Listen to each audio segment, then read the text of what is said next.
Imagina que llegas a un lugar donde vivieron los primeros europeos hace más de 1.000.000 de años. Y lo primero que encuentras es una escultura que parece surgida de esa misma tierra, de esa misma memoria, de lo que parece un homínido prehistórico, pero está vestido con traje y corbata, lo que le da un aire de CEO de startup tecnológica de éxito, y parece envuelto en un aura aristotélica que emana de él. Eso es exactamente lo que ha creado Raquel Martínez Vicedo para la entrada del Museo de los Primeros Pobladores de Europa en Orce, una escultura sinestésica y sincrética de lo que hemos sido, lo que somos y lo que deberíamos ser, o lo que me gustaría que fuéramos, lo reconozco.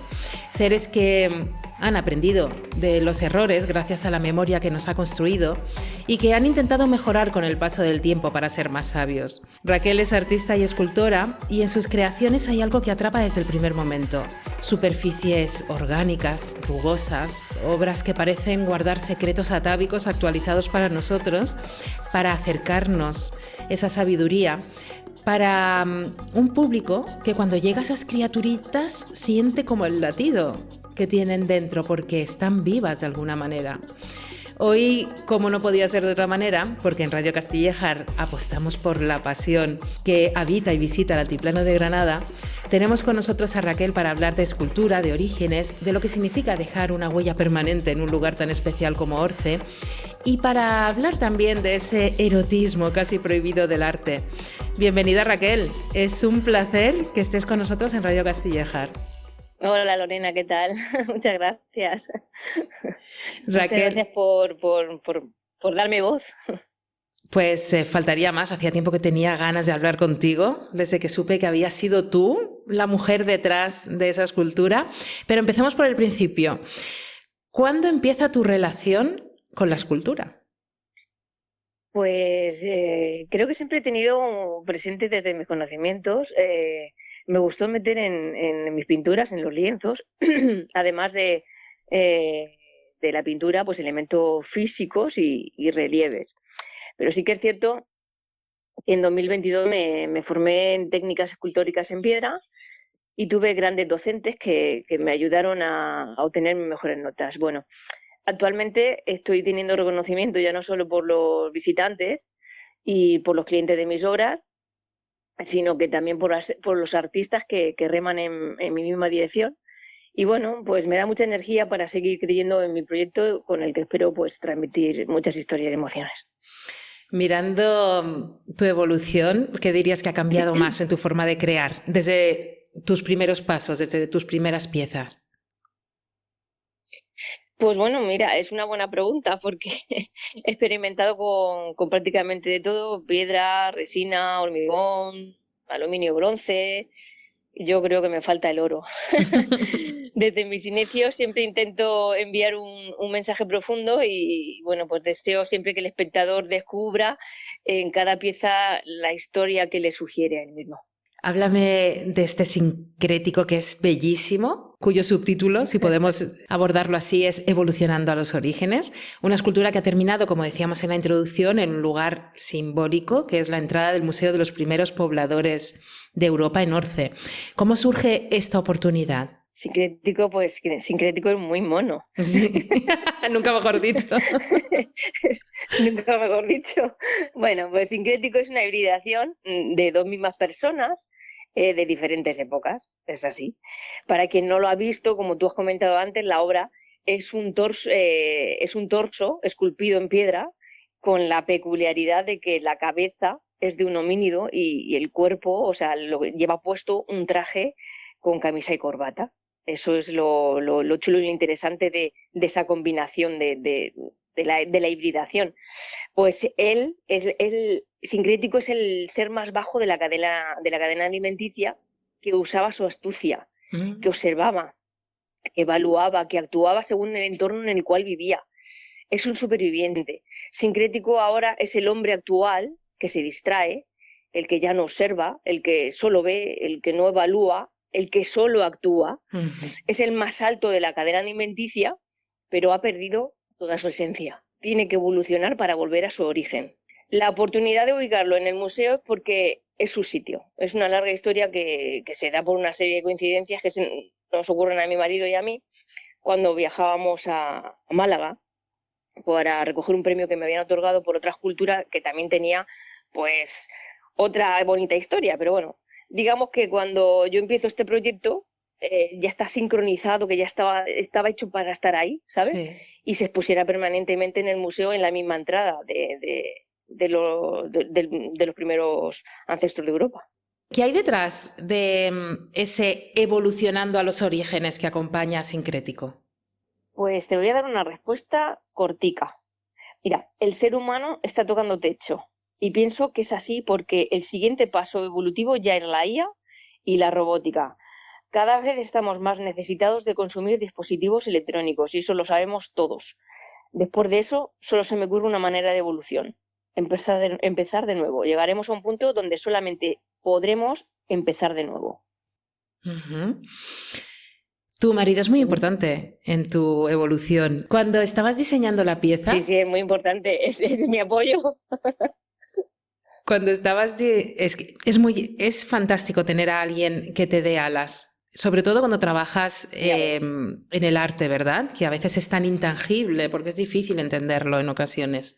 Entonces, tener a un compañero así, francamente, es fantástico y, por supuesto, está a la altura de la gran mujer que eres.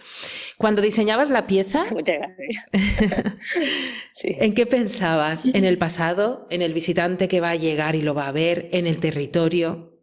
Pues si te digo la verdad, pensaba en Willy Fogg. La verdad es que tiene... Mira, te lo iba a decir, es que es verdad que tiene un aire. A ver, es que siempre me ha gustado ese personaje, por ejemplo, es antropomorfo, ¿no? Sí. Y me encanta, desde ya ves, desde que nosotros éramos jovencitas, veíamos Willy Fogg, ¿sabes? La vuelta al mundo de los 80 días. Y es un personaje que siempre me ha gustado porque es un animal vestido.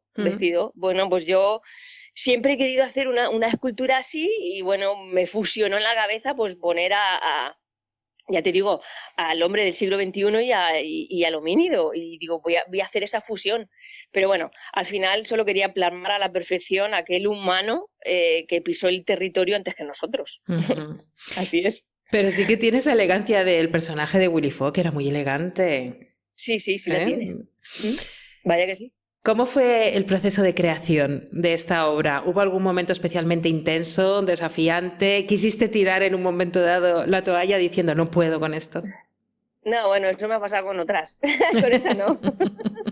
Eso me ha pasado con otras. Y mi marido me decía, no. Y yo, ya se ha acabado. Pero suele pasar porque al final se te montan las cosas y hay días que las cosas te salen dobladas y que va así. Pero bueno, en realidad todas las esculturas que hago tengo tanta concentración en ellas, desde el modelado, cuando empiezo a modelarlas, que es importante, a partir del primer molde ya son desafiantes.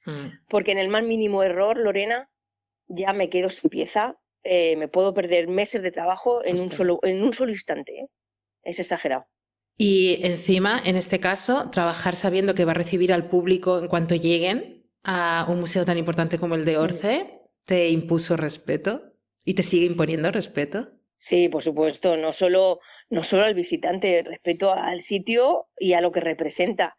Respeto también al trabajo de los arqueólogos y de los ayudantes y respeto a nuestros antepasados. Y si conoces ya un poco mi obra, pues se basa eso, en el respeto a nuestra historia y a nuestro pasado. ¿Recuerdas lo que sentiste en el primer momento cuando la viste ahí colocada, una vez acabada, pero encima colocada Sí, claro. en el lugar? Claro, Lorena, yo quería llorar. Sí, digo, la verdad quería llorar. Tantos meses de trabajo, al final era como dejar un hijo ahí en la intemperie. ¿Que cuántos meses estuviste trabajando? Claro ¿Cuántos meses? Pues entre 8 y 9 meses. Madre mía, un parto, efectivamente. Sí. Y claro, está justo en la misma entrada y claro, yo decía, ay, va a pasar frío. No, pero bueno, no, al final es un orgullo. Y sí que es verdad que, sí que yo digo, madre mía, es que se me va de las manos. Y es que tenía que estar allí. Estaba acompañado con la gente que tenía alrededor. Pero sí, muy bien. en tu obra la textura tiene un papel muy protagonista. ¿Qué te interesa contar a través de esas superficies tan orgánicas al fin y al cabo, no? Pues mira, la piedra con la que se ha trabajado aluminido es una piedra negra, conocida como piedra de Calatorao, que es de Zaragoza. La escogí adrede por el color que tiene, ¿eh? Porque claro, los míos tú sabes que eran negros, eso eran oscuros de piel. Bueno, pues digo, al final cogí esa piedra y me fui hasta Olula del Río a comprarla. Vaya. Bueno, esa es una caliza que tiene propiedades como las de un mármol, y cuanto más las pules, pues más brillo sacas. Entonces tiene un registro muy amplio de poder de sacar una escultura, pues si algún escultor está escuchando o lo que sea, es muy fácil de trabajar, por lo menos a mí me lo parece, que ya te digo, tiene, por ejemplo, mira, para el pelo del homínido, que sabes que es un pelo así estropajoso, Sí. Utilicé varios tamaños de la gradina y pude señalar los surcos. En cuanto a la chaqueta y la corbata y la camisa, pues a veces utilizaba o nada de pulido o un medio registro de pulido para que se quedara como un gris así, como un gris seco, ¿no? Y en la parte que puse más ímpetu fue en la cara. Y te voy a decir por qué. Porque la pulí tanto que cuando tú te pongas enfrente puedes llegar a reflejarte. Y ahí es como que creé un poco de diálogo visual entre la persona que estaba allí en aquel entonces y, hostia, ¿quién somos nosotros, no? ¿Quién era el que estaba allí hace miles de años y quién era él y quién eres tú ahora? Ahí creé un poco de diálogo visual. Eso es lo que quería un poco llevar con la obra en sí. Es fantástico cuando sabes, cuando tienes más información sobre el proceso de cómo la has creado, es aún más magnífica. Es que es verdaderamente bella.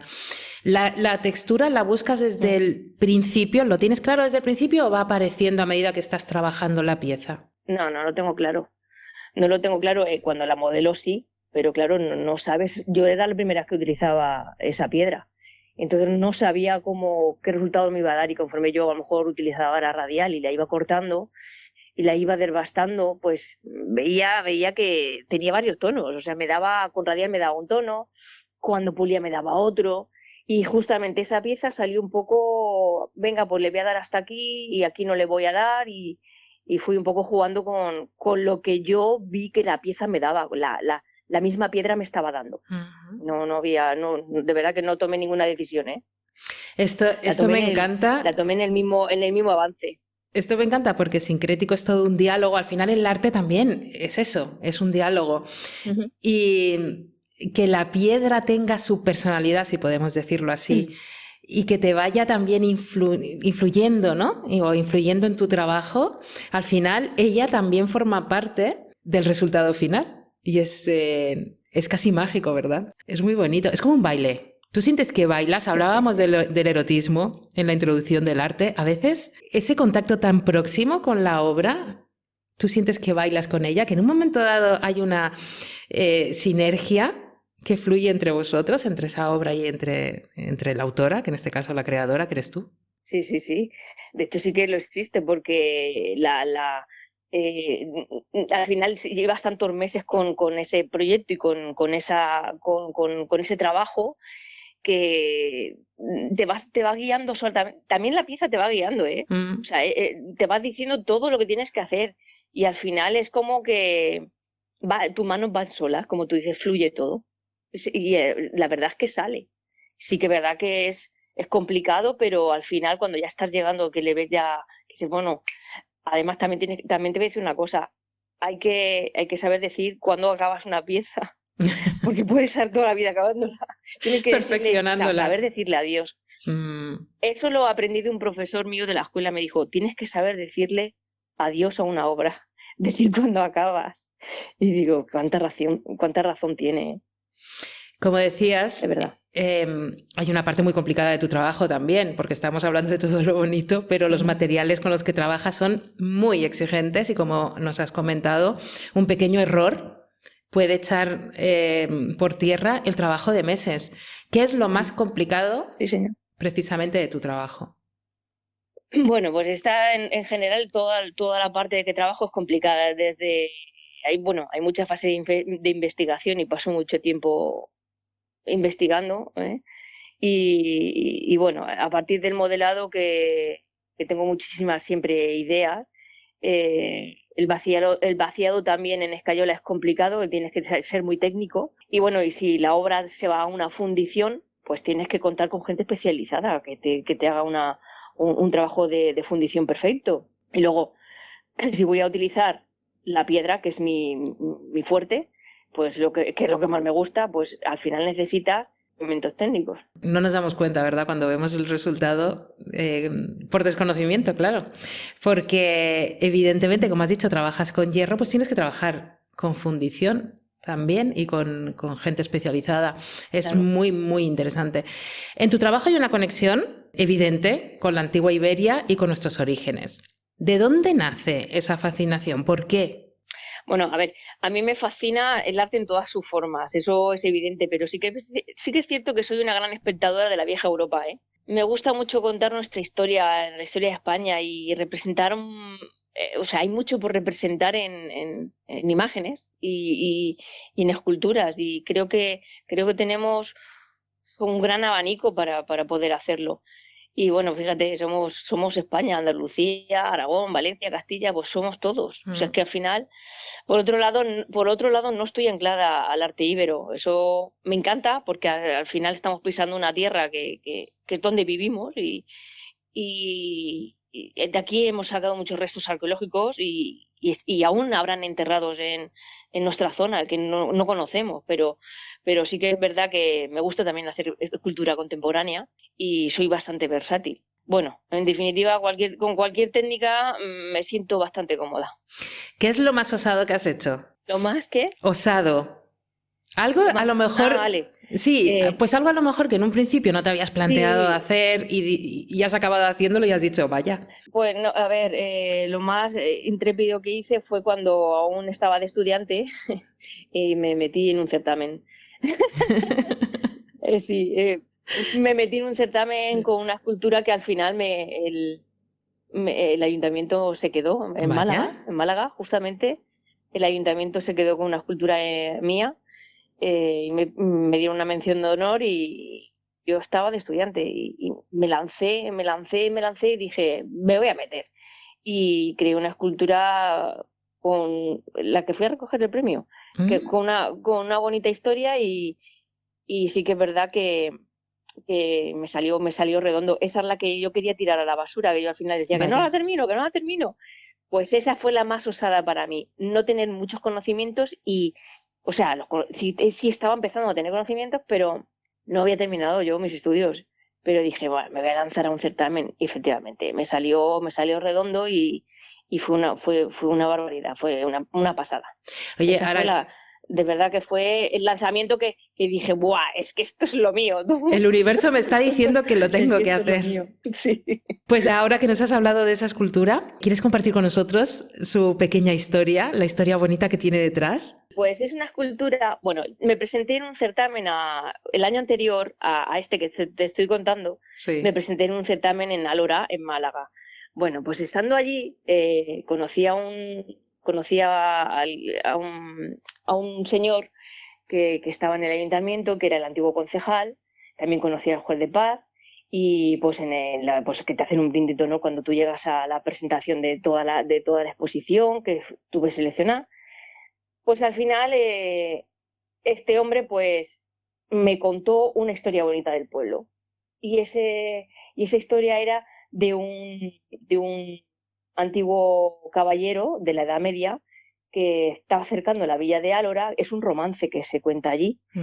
Y, y estando cercando el castillo que estaban dentro los árabes, un morico le tiró una flecha, una saeta a don Diego Gómez de Rivera, que era la mano derecha del rey, ¿vale? Era el mayor adelantado de Andalucía, y resulta que le entró por la boca y le salió por el cuello.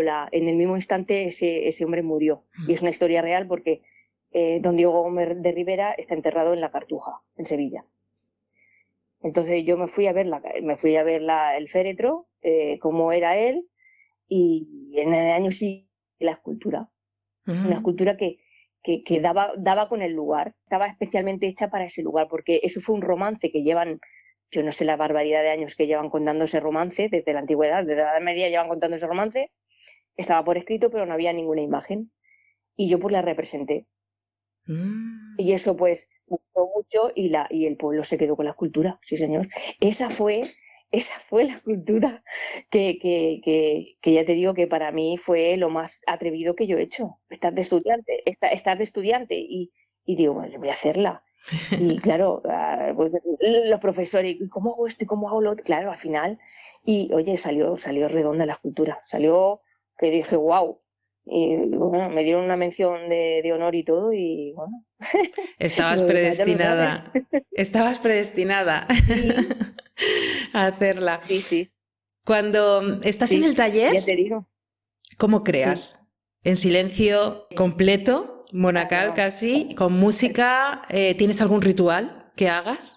No, yo silencio. A veces si apago la radio, yo tengo una radio de esas antiguas, y con el día la busco y tengo 3 emisoras ahí puestas, rayadas con un boli y nada, me pongo las emisoras y cuando veo que no hay cobertura y tal, y pues a lo mejor escucho los pájaros, yo vivo en el campo, entonces siempre escucho temas en radio que me hagan pensar, o me pongo aquí el esclavero y en Instagram con los cascos puestos y me pego unas risas con todo lo que cuenta y ya está. Pero vamos, que silencio poco. ¿Cuáles son los sueños artísticos que te gustaría perseguir ahora? Pues mira, quiero seguir creciendo profesionalmente y como artista, como persona también, y construir grandes proyectos, crear obras que perduren en el tiempo, Lorena, y que puedan ser vistas por gente en un futuro cuando yo ya no exista. Ese es mi sueño. Raquel, si tuvieras que definir tu relación con la escultura en una sola palabra, sé que es complicado, puedes utilizar varias, si una sola se queda corta, pero ¿cómo definirías esa relación? Materia. Materia sería la palabra, porque al final la materia está ahí, se destruye, cambia, y eso es lo que hacemos todos nosotros. Se transforman. Me gusta la palabra materia. Materia. Pues Raquel, muchísimas gracias por habernos acompañado. Te voy a dejar el micrófono abierto para que digas lo que quieras y nos cuentes qué pasa el 13 de marzo.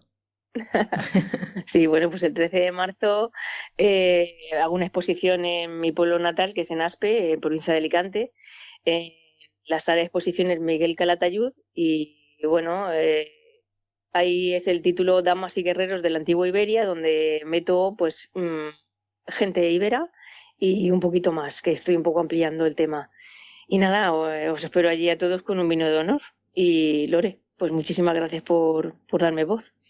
Gracias a ti. Gracias por haber traído, acercarnos tu arte un poquito más, que lo tenemos cerquita, lo tenemos una prueba de ello en Orce. Y bueno, pues nos vemos el 13 de marzo en esa inauguración. A las 7:30, que no lo he dicho. A las 7:30. Pondremos el cartel también de la presentación para que nuestros oyentes puedan tenerlo a mano. Y muchísimas gracias a ti.